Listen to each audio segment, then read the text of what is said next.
Hi, welcome to ladies creative corner.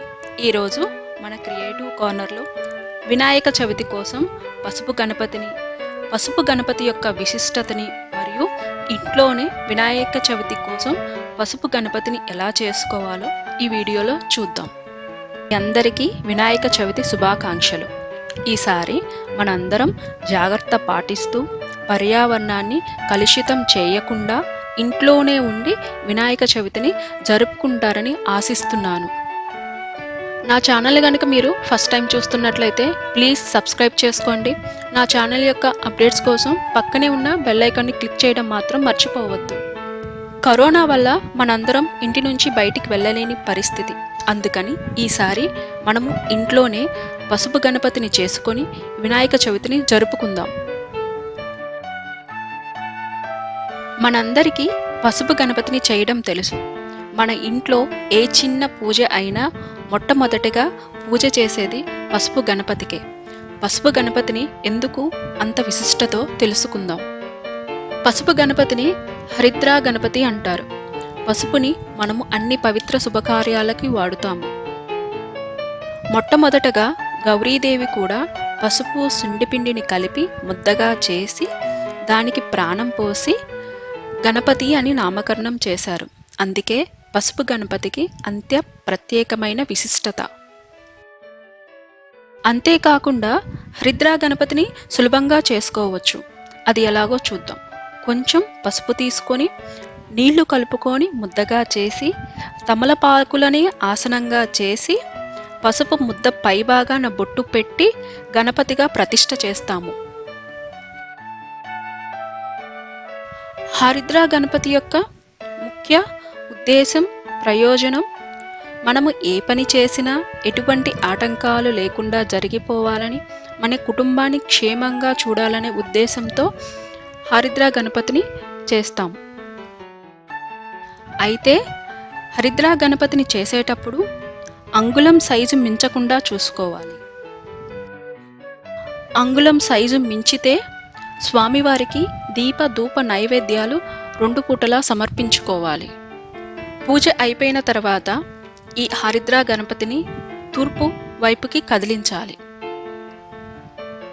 పూజ అయిపోయిన తర్వాత ఈ పసుపు ముద్దను ఎవరూ తొక్కని ప్రదేశంలో కానీ, తులసి చెట్టు మొదట్లో కానీ, నీటిలో కానీ, ఏదైనా శుభకార్యాలలో ఈ పసుపు ముద్దను నీటిలో కలుపుకొని అన్ని చోట్ల చిలకరించుకోవడం కోసం వాడుకోవచ్చు. ఇప్పుడు ఇంట్లోనే వినాయక చవితి కోసం పసుపు గణపతి విగ్రహాన్ని ఎలా తయారు చేసుకోవాలో చూద్దాం. ఇందుకోసం 1/2 కప్పు పసుపును, 1/2 కప్పు బియ్యపిండిని కానీ మైదాని కానీ తీసుకోవాలి. బియ్యపిండిని ఎందుకు తీసుకోవాలి అంటే గణపతి విగ్రహం పగులు రాకుండా ఉండడం కోసం బియ్యపిండిని తీసుకోవాలి. తర్వాత పసుపుని బియ్యపిండిని బాగా కలుపుకోవాలి. ఇందులో పాలు పోసుకుంటూ ఒక ముద్దలాగా చేసుకోవాలి. ఈ పసుపు ముద్దను మరీ గట్టిగా కాకుండా మరీ లూజుగా కాకుండా కలుపుకొని ఒక 15 నిమిషాల పాటు పక్కన పెట్టుకోవాలి.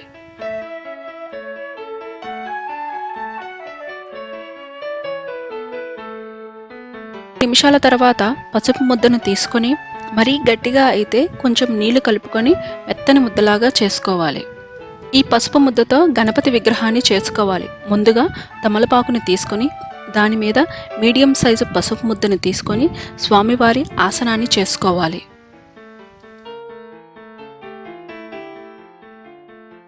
తర్వాత పెద్ద సైజు పసుపు ముద్దను తీసుకొని ముందుగా స్వామివారి శరీరాన్ని తయారు చేసుకోవాలి. ఈసారి నేను స్వామివారిని నిమజ్జనం మా తులసి చెట్టు మొదట్లో చేయాలనుకుంటున్నాను. అందుకని శరీర భాగంలో కొంచెం తులసి, కొంచెం మెంతులు, కొంచెం ధనియాలు అన్నీ కలిపి ఆ ముద్దలో పెట్టి శరీర భాగాన్ని చేస్తున్నాను. శరీర భాగాన్ని ఆసనం మీద పెట్టి విడిపోకుండా తడి చేసుకుంటూ రెండింటిని కలుపుకుంటూ శరీర భాగాన్ని ఆసనాన్ని రెడీ చేసుకోవాలి.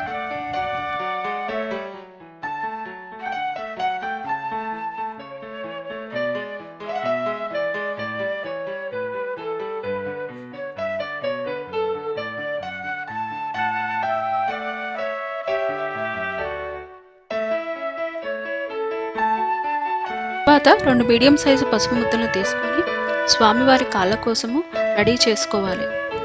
ఇలా రెడీ చేసుకున్న కాళ్ళను నీళ్ళ సహాయంతో స్వామివారి శరీరానికి అంటించుకోవాలి.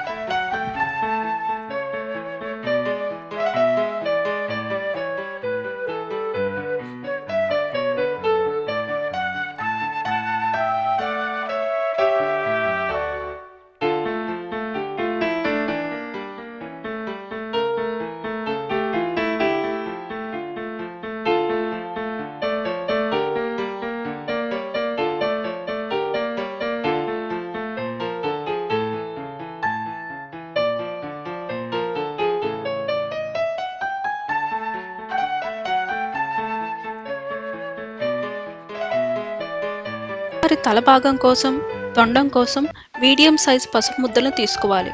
ముందుగా స్వామివారి తొండం భాగాన్ని తయారు చేసుకొని తల భాగానికి అతికించుకోవాలి.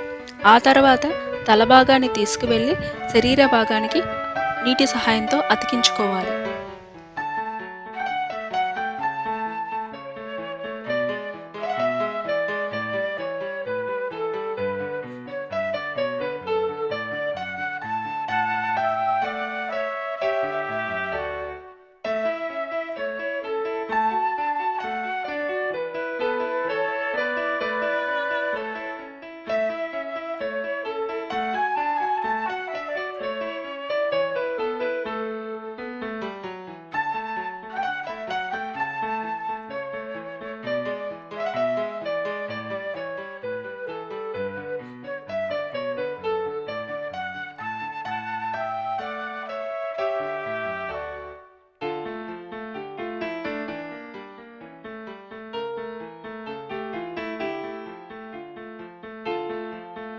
రెండు మీడియం సైజు పసుపు ముద్దలను తీసుకొని చేతులను చేసి అతికించుకోవాలి. తర్వాత 2 స్మాల్ సైజ్ పసుపు ముద్దలను తీసుకొని చెవులను చేసి అతికించుకోవాలి.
తర్వాత స్వామివారి వాహనమైన మూషికాన్ని తయారు చేసుకోవడం కోసం స్మాల్ సైజ్ పసుపు ముద్దను తీసుకొని తయారు చేసుకోవాలి.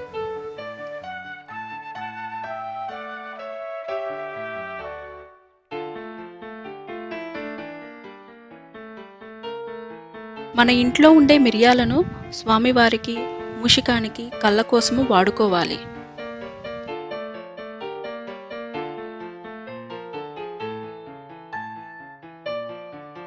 తర్వాత స్వామివారి దంతాల కోసము నేను టూత్ పిక్ను వాడానండి. ఇక్కడ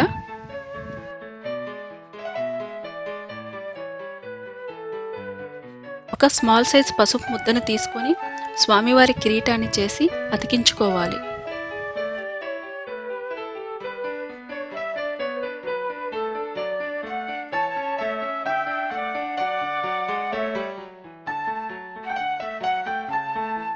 స్వామివారికి నామాలు, బొట్టును అలంకరించుకోవాలి.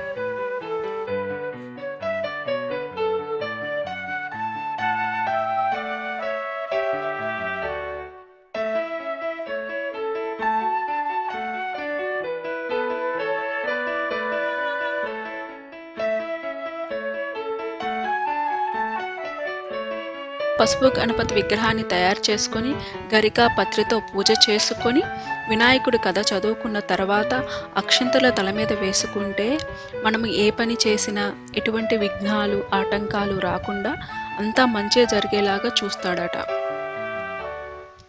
మీ అందరికీ మరొక్కసారి వినాయక చవితి శుభాకాంక్షలు. ఈ వీడియో కనుక మీకు నచ్చినట్లయితే please like, share and subscribe. మళ్ళీ ఒక మంచి ఇంట్రెస్టింగ్ వీడియోతో కలుద్దాం.